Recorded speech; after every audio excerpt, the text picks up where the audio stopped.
Hey there, HVAC 101.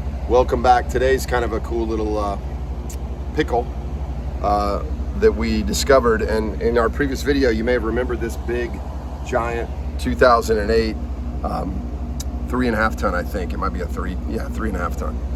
Goodman from 2008. It's a package unit. And we fixed a capacitor that was a little out of spec on this thing.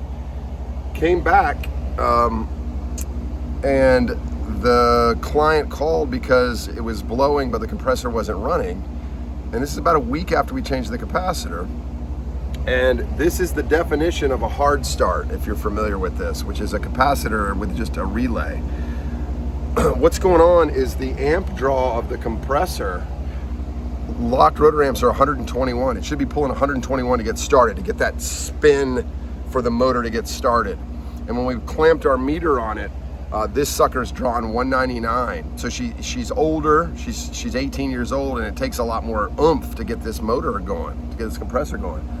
So a hard start is almost like another compressor for another capacitor for the capacitor, but it's a capacitor with a relay. So what happens is that capacitor helps the initial boost to get started, but then the relay turns it off once it's running, and it just sits there waiting for the next time you need it. So it's sort of an additional little push to get the motor started.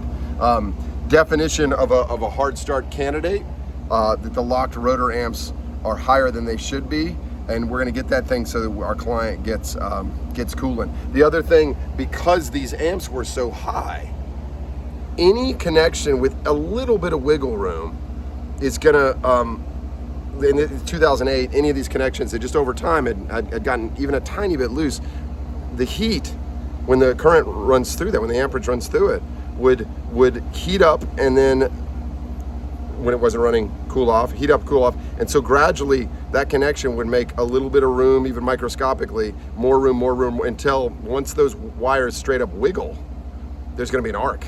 And what happened is it burned one of these wires at the connection from that. So we've cleaned up every single connection, even the ones we didn't touch, and we got a hard start, and she should be good to go. Hope that maybe helps anybody out there. Good hard start candidate.